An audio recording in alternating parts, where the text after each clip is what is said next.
سر آپ اسائن کر دیں ایک ٹاپک کا، جس نے بھی کرنا ہے سر. چلے ٹھیک ہے.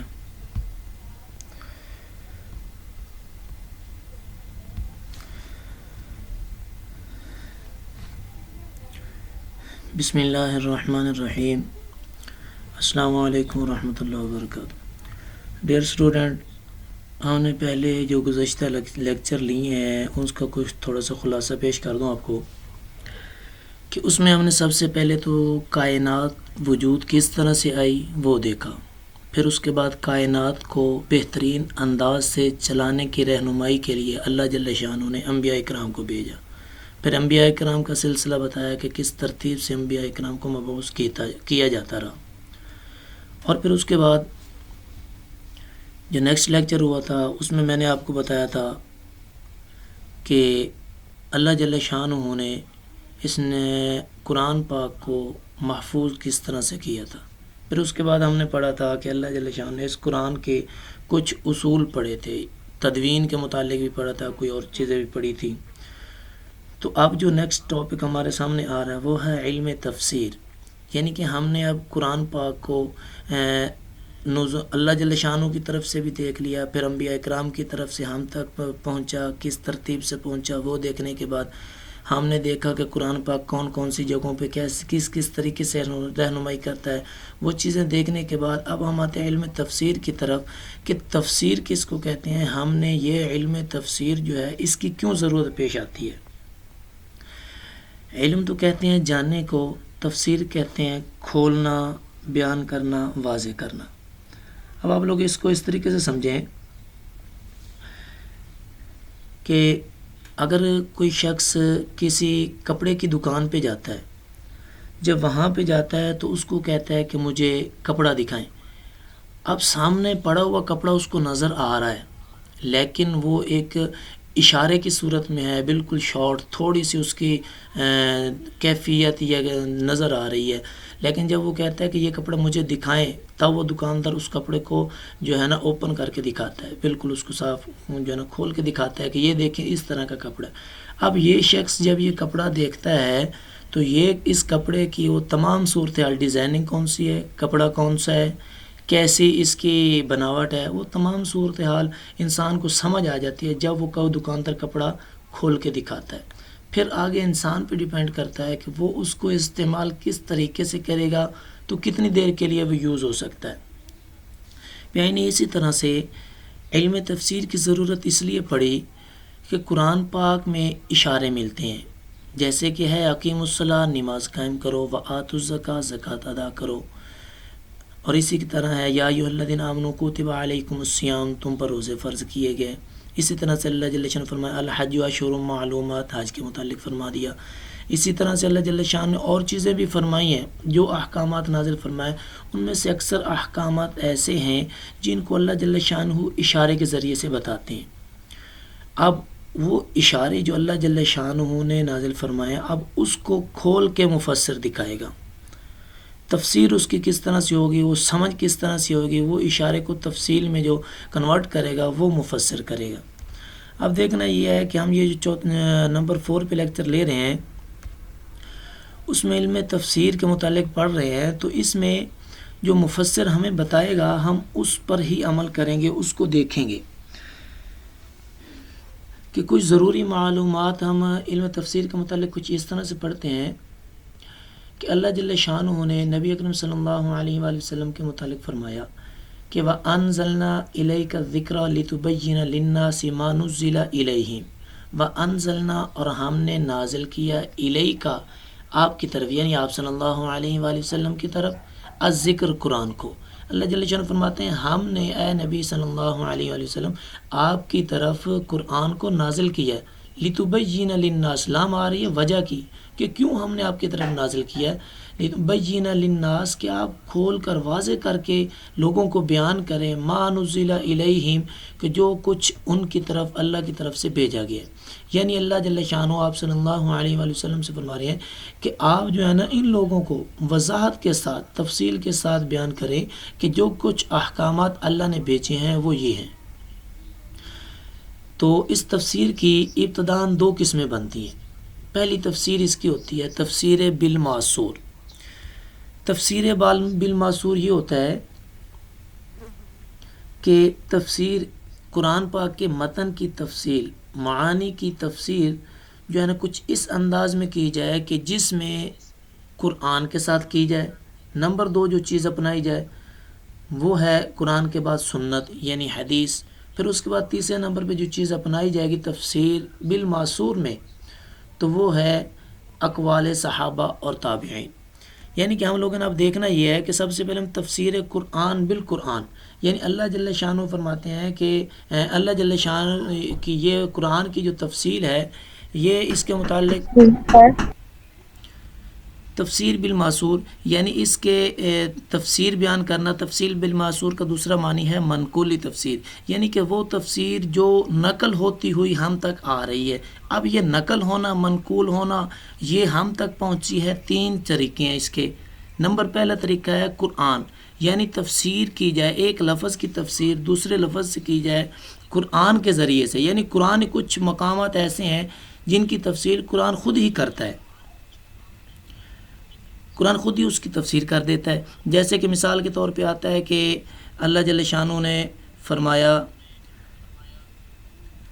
اللہ جل شانہ نے فرمایا ہے قرآن میں انا انزلناہ فی لیلۃ مبارکۃ انا کنا منذرین کہ انا انزلناہ بے شک ہم نے اتارا ہے فی لیلۃ مبارکۃ ایک مبارک رات میں انا کنا منذرین ہم ہی ڈرانے والے ہیں. اب دیکھیں اللہ جل شانہ فرما رہے ہیں ایک مبارک رات میں ہم نے قرآن کو اتارا ہے اور ہم ہی ڈرانے والے ہیں. اب اس میں وہ مبارک رات کی تعیین نہیں تھی تو اللہ جل شانہ نے اس کی تفسیر خود قرآن میں ہی فرما دی، دوسرے مقامات پر فرما دیا انا انزلناہ فی لیلۃ القدر یعنی بے شک ہم نے قرآن کو اتارا ہے قدر کی رات میں. اب پہلی جو آیت میں نے آپ کے سامنے بیان جو ہے نا تلاوت کی ہے کہ انا انزلناہ فی لیلۃ مبارکہ کہ مبارک رات میں اللہ جل شانہ فرما رہے ہیں کہ میں نے قرآن پاک نازل فرمایا. اب اس کی تفسیر جو ہے اللہ جل شانہ قرآن میں ہی دوسرے مقامات پر جو ہے نا بیان فرما رہے ہیں کہ فی لیلۃ مبارکہ انا انزلناہ فی لیلۃ القدر یعنی قدر کی رات میں ہم نے قرآن پاک کو نازل کیا.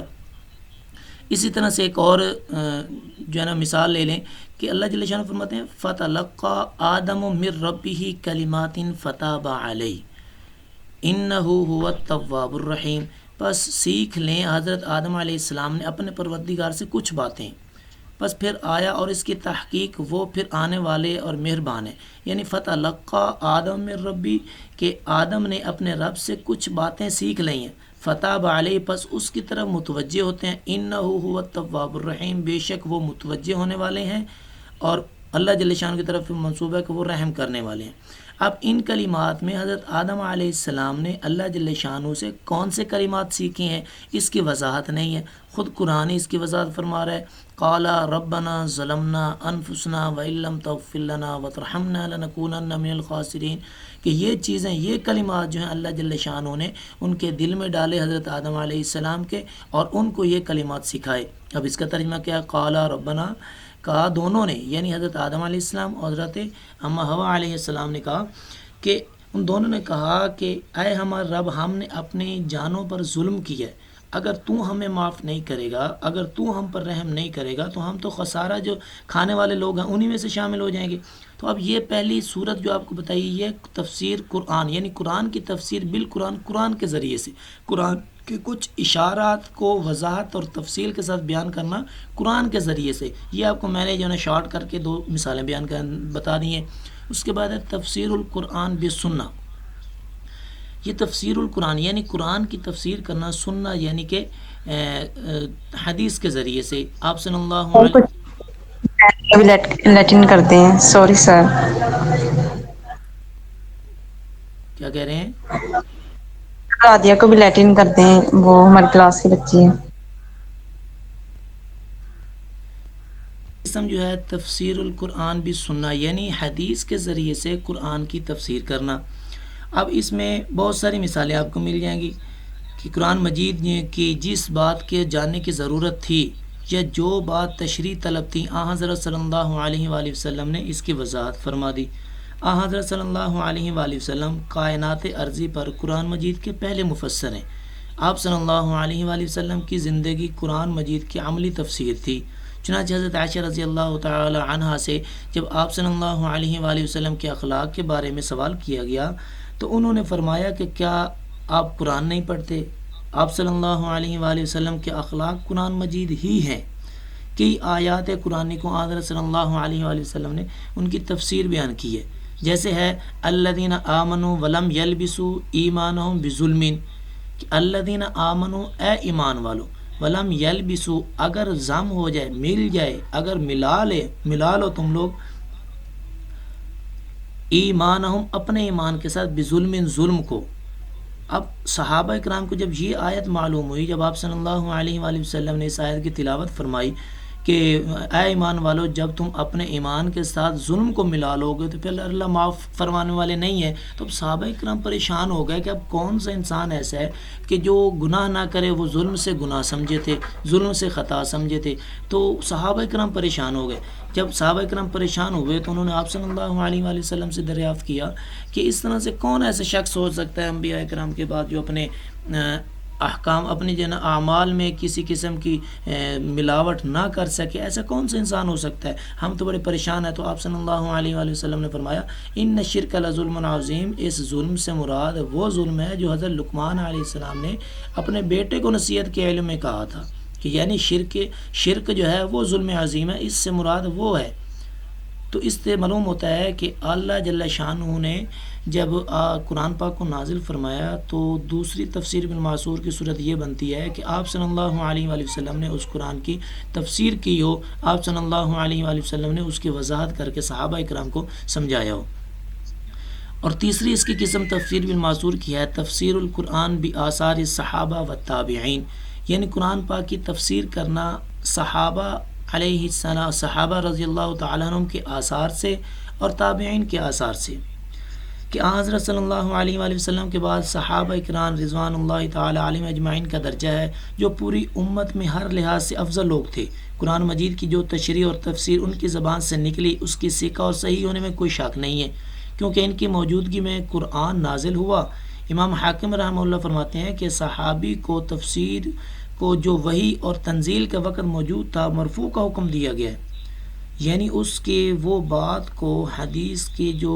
احادیث کی اقسام میں سے جو بہتر اقسام ہیں ان میں سے اس کو شامل کیا گیا ہے اگر کوئی تفسیر صحابی کرتا ہے۔ کیوں؟ اس لیے کہ وہ جب قرآن پاک نازل ہوا اس وقت وہ موجود تھا۔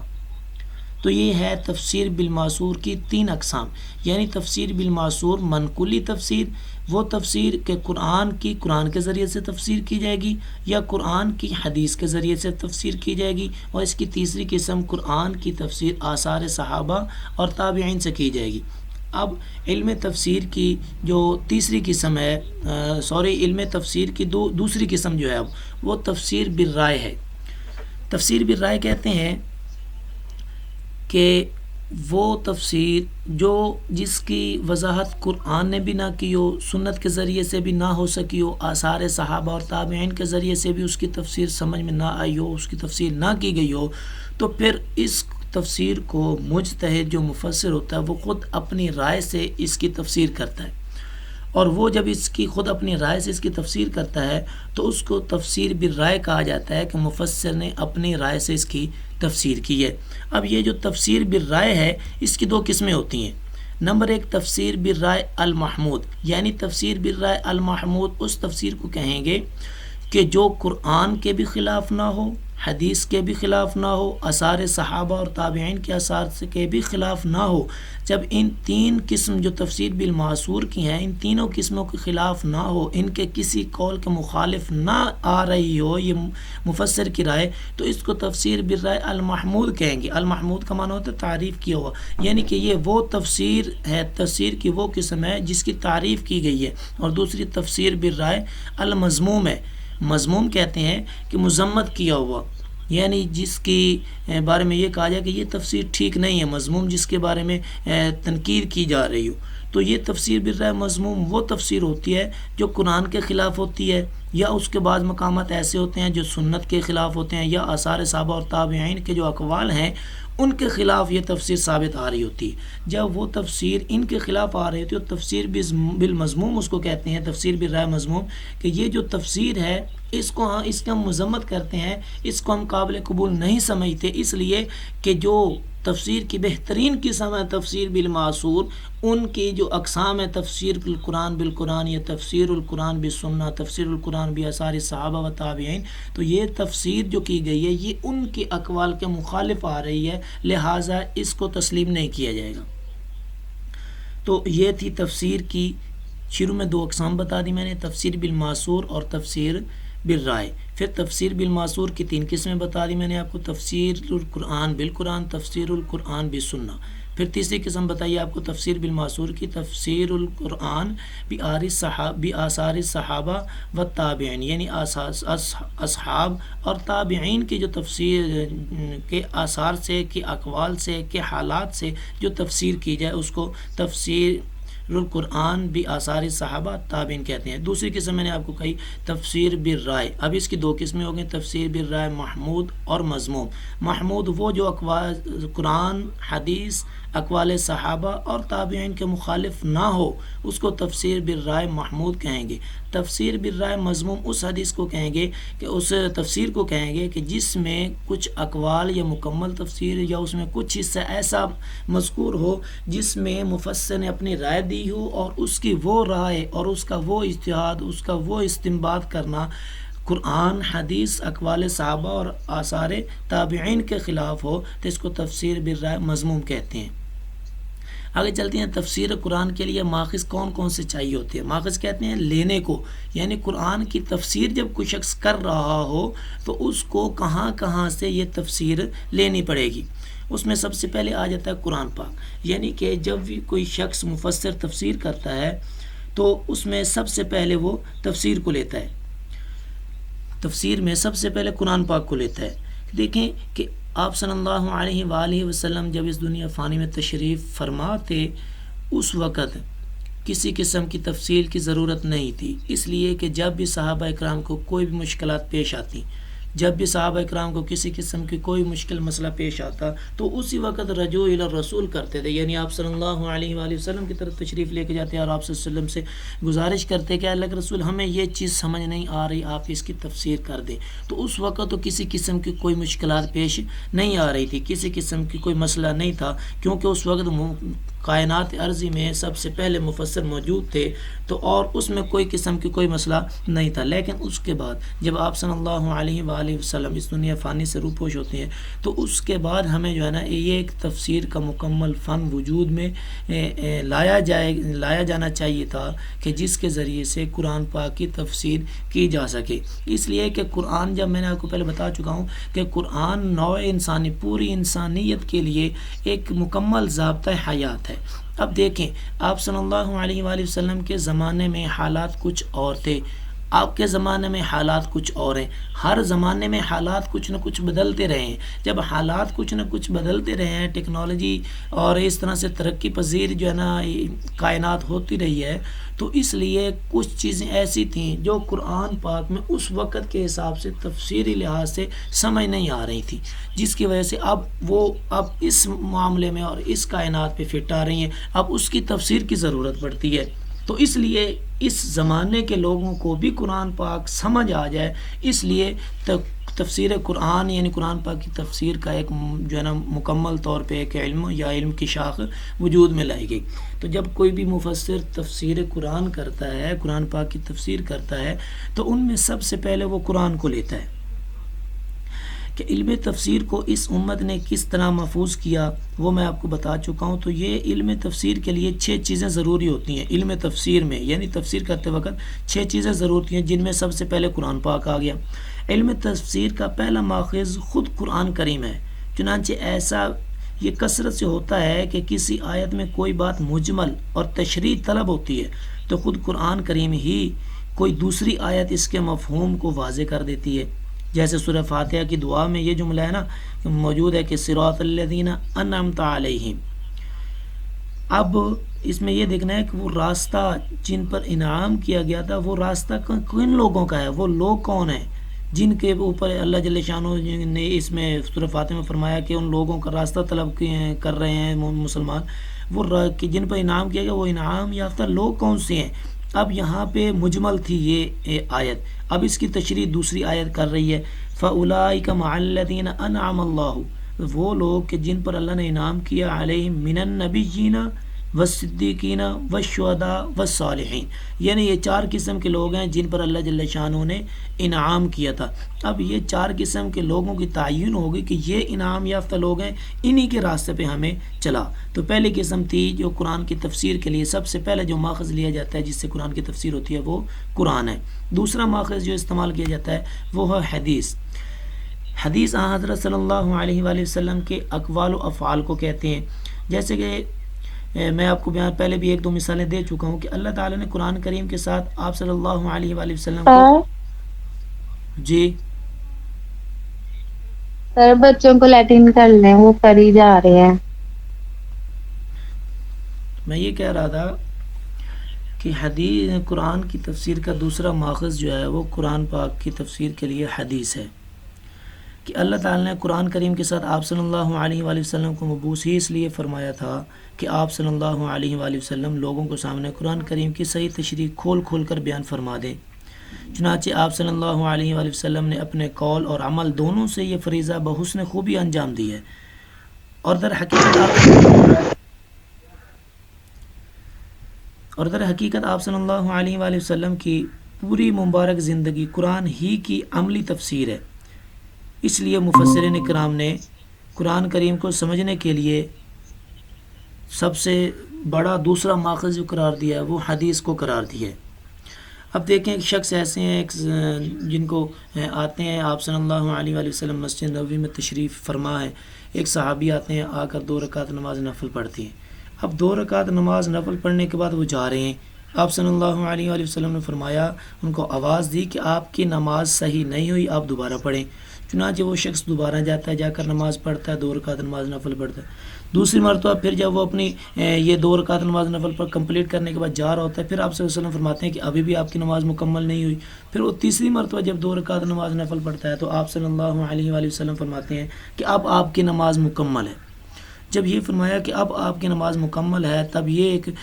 ساتھ میں یہ بھی بیان فرمایا کہ آپ پہلے جب رکوع سے کھڑے ہوتے تھے تو مکمل اطمینان سے آپ قوما نہیں کرتے تھے، مکمل اطمینان سے کھڑے نہیں ہوتے تھے رکوع سے، تو اس لیے آپ کی نماز نہیں ہو رہی تھی۔ تو جو بھی حکم قرآن نے دیا اس کی عملی تفسیر اور اس کی قولی تفسیر اور کائنات ارضی میں سب سے پہلے مفسر وہ آپ صلی اللہ علیہ وآلہ وسلم تھے۔ تو تفسیر قرآن کے دوسرا ماخذ میں نے آپ سامنے گوشہ گزار کیا کہ وہ حدیث ہے۔ اور تیسرا جو ماخذ قرآن کریم میں کی تفسیر میں لیا جاتا ہے وہ ہے صحابہ اکرام کی اقوال۔ صحابہ اکرام نے قرآن کریم کی تعلیم براہ راست آپ صلی اللہ علیہ وآلہ وسلم سے حاصل کی تھی۔ اس کے علاوہ نزول وحی کے وقت وہ بنفس نفیس موجود تھے اور انہوں نے نزول قرآن کے پورے ماحول اور پورے پس منظر کا بذات خود مشاہدہ کیا تھا، اس لیے فطری طور پر قرآن کریم کے تفسیر میں ان حضرات کے اقوال جتنا مستند اور قابل اعتماد ہو سکتے ہیں، بعد کے لوگوں کو وہ مقام حاصل نہیں ہو سکتا۔ لہٰذا جن آیتوں کی تفسیر قرآن یا حدیث سے معلوم نہیں ہوتی، ان میں سب سے زیادہ اہمیت صحابہ اکرام کے اقوال کو حاصل ہے۔ چنانچہ اگر کسی آیت کی تفسیر پر صحابہ اکرام کا اتفاق ہو تو مفسرین اکرام اسی کو اختیار کرتے ہیں اور ان کے خلاف کوئی اور تفسیر بیان کرنا جائز نہیں ہے۔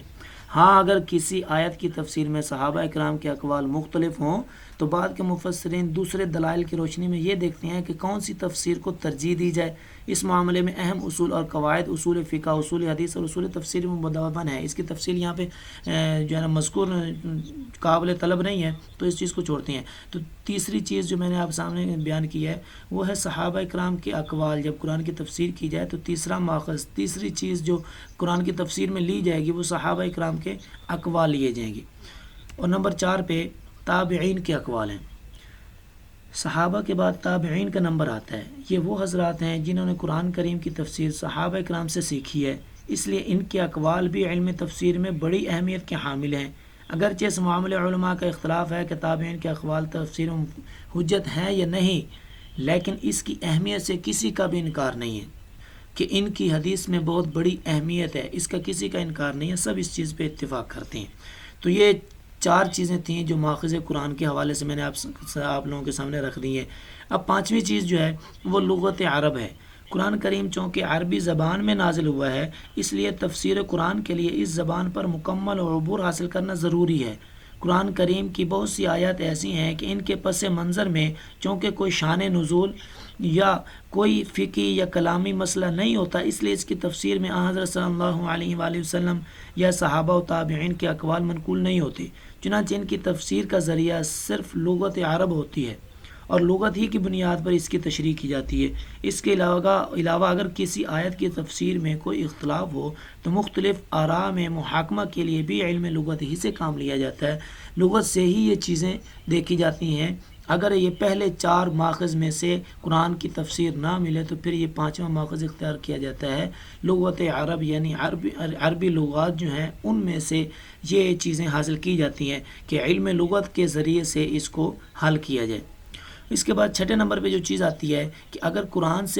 قرآن کی کوئی آیت ایسی ہے جس کی تفسیر قرآن سے بھی نہیں ہمیں سمجھ میں آ رہی، حدیث میں نہیں، صحابہ میں نہیں، تابعین نے نہیں کی، لغت عرب سے بھی نہیں ہے، تو اس کے بعد جو ہے نا مفسر کے لیے ہے کہ وہ تدبر اور استنباط کرے۔ تدبر کہتے ہیں غور و فکر کرنا، استنباط کہتے ہیں کسی چیز کے ڈھونڈنے کو طلب کرنا، یعنی تفسیر کا آخری ماخذ جو ہے تدبر اور استنباط ہے۔ قرآن کریم کے نکات و اسرار ایک ایسا بحر اور ایک ایسا بڑا خزانہ ہے جس کا کوئی کنارہ نہیں ہے، چنانچہ جس شخص کو اللہ تعالیٰ نے اسلامی علوم میں بصیرت عطا فرمائی ہو، وہ جتنا اس میں غور کرتا جائے گا اتنے ہی ان سے اسرار اور نکات اور بہت جو ہے نا نئے چیزیں ان کو سمجھ میں آتی جائیں گی۔ چنانچہ مفسرین کرام اپنے تدبر کے نتائج بھی اپنی تفسیروں میں بیان فرماتے ہیں، لیکن یہ اسرار و نکات اس وقت قابل قبول ہوتے ہیں جب کہ وہ مذکورہ بالا 5 ماخذ سے متصادم نہ ہو۔ وہ مذکورہ جو 5 پہلے قرآن کے ماخذ بیان کر چکا ہوں میں، قرآن، حدیث، صحابہ کرام کے اقوال، تابعین کے اقوال، لغت عرب، جب ان کے سے مسئلہ حل نہ ہو رہا ہو تو پھر وہ ایسی ایک اجتہاد کرے گا، ایک ایسی جو ہے نا اس میں تفسیر کرے گا اپنی رائے سے جو ان پہلے 5 ماخذ کے مخالف نہیں ہوگی، بلکہ ان کے ساتھ تائید ہو رہی ہوگی، اگرچہ کسی اور مسائل کے ذریعے سے، تو وہ اس طرح سے اس کی تفسیر کرے گا۔ تو یہ تھا آج کا لیکچر کہ جو ہم نے پڑھا ہے قرآن کریم کی تفسیر کے متعلق۔ سب سے پہلے میں نے آپ لوگوں کے سامنے رکھا کہ قرآن کریم تفسیر کس کو کہتے ہیں۔ تفسیر کا لفظی معنی ہے کھولنا، واضح کرنا، اور کسی چیز کو کھول کر اس طرح سے واضح کر دینا کہ سامنے والے کو سمجھ آ جائے، یہ تھا تفسیر کا لغوی معنی۔ پھر اصطلاحی معنی یہ تھا قرآن کریم کی تفسیر کرنا کہ اس کے جو آیات کی تفسیر سمجھ میں نہیں آ رہی، ان کا پس منظر یا عملی طور پہ اس کو وجود میں لانے کے لیے کوئی چیز سمجھ نہیں آ رہی تو اس کی جو ہے نا اس کو کھول کے وضاحت کرنا تاکہ وہ مقامات سمجھ میں آ جائیں، اس کو تفسیر قرآن کہتے ہیں۔ تو سب سے پہلے میں نے پھر تفسیر کی 2 قسمیں آپ کے سامنے رکھیں۔ تفسیر بالمعصور، وہ تفسیر جو منقول ہو، یعنی اقوال قرآن سے ثابت ہو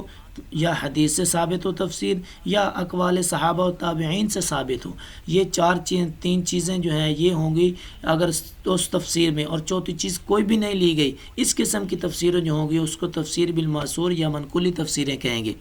دوسری قسم جو تفسیر کی ہے تفسیر بالرائے۔ اب تفسیر بالرائے یہ ہوتی ہے کہ جو قرآن سے تفسیر بھی نہ کی جائے، قرآن کی حدیث سے بھی تفسیر نہ کی جائے، قرآن کے صحابہ اور تابعین کے آثار سے بھی اس کی تفسیر نہ کی جائے، بلکہ جو مفسر ہوتا ہے وہ اپنی رائے اور اپنے اجتہاد سے اس کی تفسیر کرتا ہے۔ تو جب وہ اپنے رائے اور اپنے اجتہاد سے ہی اس کی تفسیر کرے گا تو اس کو تفسیر بالرائے کہیں گے۔ اب تفسیر بالرائے کے آگے پھر 2 قسمیں ہوں گی۔ تفسیر بالرائے محمود، یعنی وہ تفسیر جو قابل تعریف ہو، یعنی قرآن، حدیث، اقوال صحابہ اور تابعین کے مخالف نہ آ رہی ہو۔ مفسر نے جو اپنی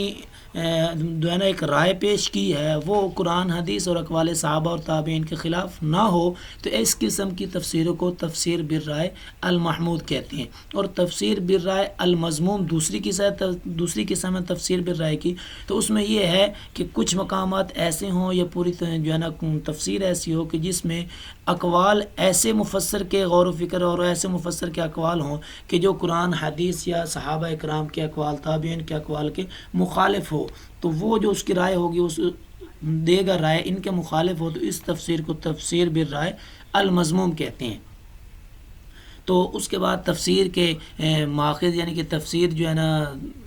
کس طریقے سے کی جاتی ہے، تفسیر بالرائے جو معصور، تفسیر بالمعصور جو ہے وہ 3 طریقوں سے کی جاتی ہے۔ تفسیر بالمضمون، تفسیر بالرائے جو ہے اس کی پھر 2 قسمیں بتا دی کہ وہ کون کون سی قسموں میں شامل ہوں گی۔ پھر اس کے بعد تفسیر قرآن کے ماخذ کون کون سے ہیں۔ جب کوئی شخص تفسیر کرنے لگتا ہے تو اس کو سب سے پہلے تو قرآن پاک پہ عبوریت حاصل ہو کہ اگر کوئی شخص ایک آیت پڑھ رہا ہے تو اس کی تفسیر اس کو سمجھ نہیں آ رہی، تو پورے قرآن پاک کا جو ہے نا اس کے ذہن میں گھوم رہا ہو کہ یہ جو ہے نا تفسیر میں نے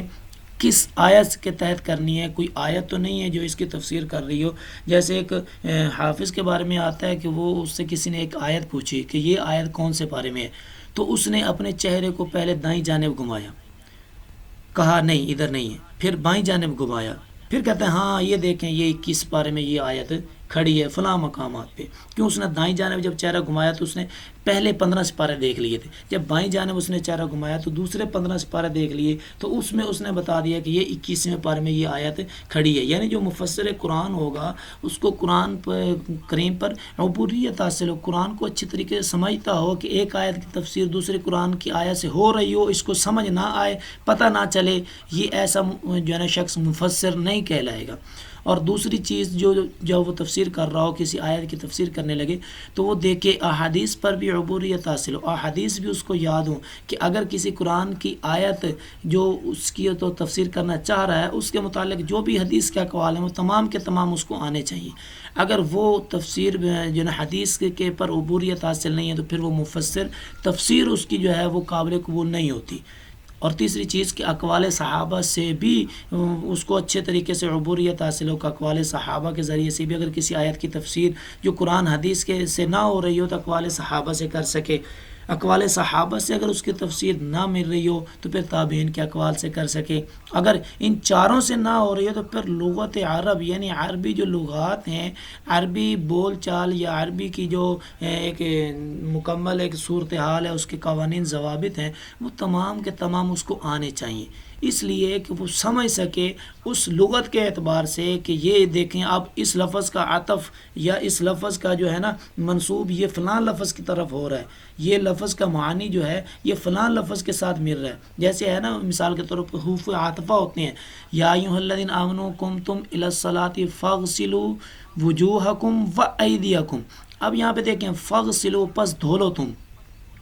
وجوہکم اپنے چہرے کو، وایدیکم اور اپنے ہاتھوں کو۔ اب یہاں ہاتھوں کے ساتھ اغسلو یعنی دھو لو یہ تو نہیں ذکر ہے نا، لیکن جو لغت جانتا ہوگا وہ سمجھے گا کہ فغسلو وجوہکم کے ذریعے سے جو فغسلو یعنی دھونے کا حکم ہے، وایدیکم ہاتھ کو دھونے کا حکم بھی اغسلو کے ذریعے سے ہے۔ یہ ہاتھ کا ذکر ایدیکم کا جو منصوبیت ہے وہ فغسلو کی طرف ہو رہی ہے کہ جس طرح سے چہرے کو دھونا ہے اسی طرح سے ہاتھوں کو بھی دھونا ہے۔ جب شخص لغت کے متعلق جانتا ہوگا کہ اس لفظ کا عطف کہاں پہ ہو رہا ہے، اس کی یہ مبتدا ہے، اس کی خبر کون سی ہے، جب یہ لغت یا عرب کے تمام قوانین کو جانے گا تو پھر وہ تفسیر کرے گا تو اس کی تفسیر معتبر سمجھی جائے گی۔ اگر یہ پانچوں چیزوں سے تفسیر کرنے والے کو عبوریت بھی حاصل ہے، ان پانچوں چیزوں کو اچھی طریقے سے جانتا ہے،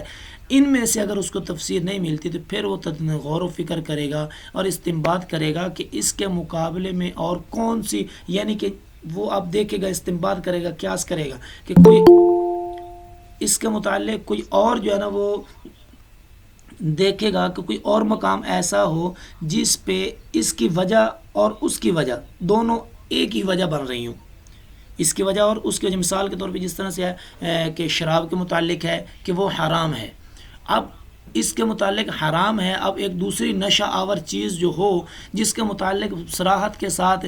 جو ہے نا یہ حکم نہ ہو، مثال کے طور پر افیم لگا لیں، اس طرح کوئی نشے والی چیز لگا لیں جس کا وضاحت کے ساتھ حکم نہیں ہے، اب یہ جو تفسیر ہوگی نہ قرآن سے ملے گی، کیونکہ اس وقت افیم وغیرہ اس طرح کی نشے اور چیزیں زیادہ نہیں تھیں، تو اس کے بعد حدیث سے بھی نہیں ملے گی، اقوال صحابہ تابعین سے بھی نہیں ملے گی، اور اس کا لغت کے ساتھ بھی کوئی تعلق نہیں ہے۔ اب وہ غور کرے گا، تدبر کرے گا، فکر کرے گا، اس چیز کی استنباط کرے گا، مسئلے کو قیاس کرے گا کہ میں نے یہ مسئلہ کیسے نکالنا ہے۔ اب وہ دیکھے گا کہ شراب کی حرمت ہے، اب وجہ دیکھے گا، اس میں وجہ کیا ہے،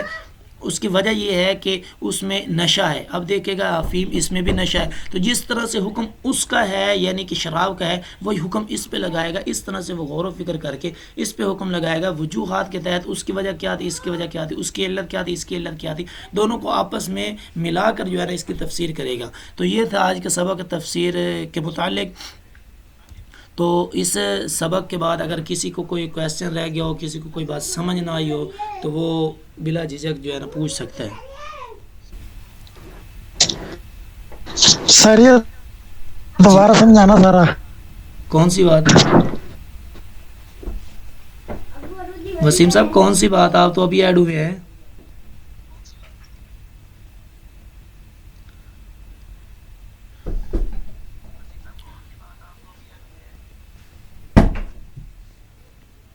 سر یہ لاسٹ والی تدبر قرآن اور استنباط والی۔ جی سر۔ اب دیکھیں میں یہ کہہ رہا ہوں کہ جب ایک مفسر تفسیر کر رہا ہو، جب وہ تفسیر کر رہا ہے تو سب سے پہلے تو وہ قرآن کو دیکھے گا کہ اس آیت کی میں نے جو تفسیر کرنی ہے یہ قرآن سے ہی ہوگی۔ اگر قرآن سے اس آیت کی تفسیر نہیں ملتی، یعنی ایک چیز مجمل ہے، اب وہ چیز جو مجمل ہے، اب وہ شخص جو ہے وہ دیکھے گا سب سے پہلے کہ اس کی میں تفسیر قرآن سے کروں، اگر قرآن سے نہیں ملتی وہ حدیث کے ذریعے سے کرے گا۔ وہ مجمل یا جو چیز جو ہے جو مجمل ہو، جس کا اشارہ ہو، موجود ہو، تو اس کی تفسیر کرنے کے لیے وہ سب سے پہلے قرآن دیکھے گا، حدیث دیکھے گا، صحابہ کرام کے اقوال دیکھے گا، پھر تابعین کے اقوال دیکھے گا، پھر لغت کے عرب کے متعلق دیکھے گا۔ اگر ان 5 چیزوں سے اس کو اس آیت کی تفسیر نہیں مل رہی تو پھر اس کے بعد جو ہے وہ غور و فکر کرے گا اور استنباط کرے گا، یعنی قیاس کرے گا۔ اب وہ کیسے کرے گا؟ وہ مثال میں نے ابھی آپ کو دی ہے کہ اب قرآن پاک میں ایک چیز کی حرمت ہے، یا ایھا الذین آمنوا انما الخمر والمیسر، کہ انما الخمر یعنی شراب حرام ہے۔ اللہ جل شانہ فرمایا انما حرم، یہ شراب کے متعلق فرمایا کہ یہ شراب حرام ہے۔ اب اس نے دیکھنا ہے کہ شراب اس زمانے میں پائی جاتی تھی، لیکن یہ حفیم وغیرہ یہ دوسری جڑی جو بھی نشہ آور چیزیں ہوتی ہیں، میں تو ان کے متعلق زیادہ نہیں جانتا، جو بھی نشہ آور چیزیں ہوتی ہیں، یہ نشہ آور چیزیں اس وقت موجود نہیں تھیں، یہ بعد میں وجود میں آئی ہیں، تو اب وہ اس کے اوپر بھی حرمت کا حکم لگائے گا۔ تو لیکن سمجھ کس طرح سے آئے گی؟ کیونکہ یہ چیزیں نہ قرآن سے ملے گی، نہ حدیث سے، نہ صحابہ کے اقوال سے، نہ تابعین سے، نہ ہی لغت عرب سے ملیں گی۔ اب وہ خود اس میں غور و فکر کرے گا اور قیاس کرے گا، استنباط کرے گا، تاکہ وہ اس چیز کے اوپر کوئی نہ کوئی حکم لگا سکے۔ اب وہ اس میں علت وجہ دیکھے گا کہ اللہ نے شراب کو حرام کیا، وجہ کیا تھی کہ وہ اس میں غفلت پائی جاتی تھی، نشہ پایا جاتا تھا۔ جیسے حضرت علی رضی اللہ تعالیٰ عنہ کے متعلق آتا ہے نا کہ وہ مغرب کی نماز پڑھانے کے لیے گئے ہیں، اس وقت شراب کی حرمت نہیں تھی، حلت تھی، حلال تھی، تو قرآن میں وہاں مغرب کی نماز انہوں نے پڑھائی ہے، تو وہ مغرب کی نماز میں سورہ کافرون کی تلاوت کرتے ہیں۔ اب قل یا ایھا الکافرون لا اعبد نہیں کہتے، اعبد ما تعبدون، ولا انتم میں لا نہیں کہتے، انتم کہتے ہیں۔ اب لفظ لا جہاں جہاں پہ آ رہا ہے وہ اس کو نفی والا لفظ چھوڑتے جا رہے ہیں۔ اب جب چھوڑتے جا رہے ہیں تو نماز کے بعد جو ہے نا ان کو سمجھ آئی، او میں نے تو یہ آیت تلاوت صحیح نہیں کی، تو اس کے بعد اللہ جل شانہ مطلق طور پہ شراب پر حرمت کا حکم لگا دیا کہ شراب بالکل ہی حرام ہے۔ تو اب دیکھنا یہ تھا کہ شراب میں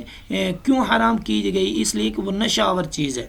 جب وہ نشہ آور چیز تھی، اس کی علت اس کو مل گئی، اس کی وجہ مل گئی حرمت کی، تو اب وہ موجودہ جو نشہ آور چیزیں ہیں ان پر حکم لگایا گیا مفسر قرآن، اس لیے کہ وہاں پر حرمت کی وجہ کیا بنی تھی؟ وہ بنی تھی نشہ آور چیز، اور یہاں بھی نشہ آور جو چیز ہوگی اس پہ وہ بھی حرمت کے دائرے میں آئے گی۔ اس کی کوئی نہ کوئی وجہ اور علت دیکھ کے وہ غور و فکر کرنے کے بعد وہ اس پر حکم لگائے گا، اور اس آیت کی اس طریقے سے یا اس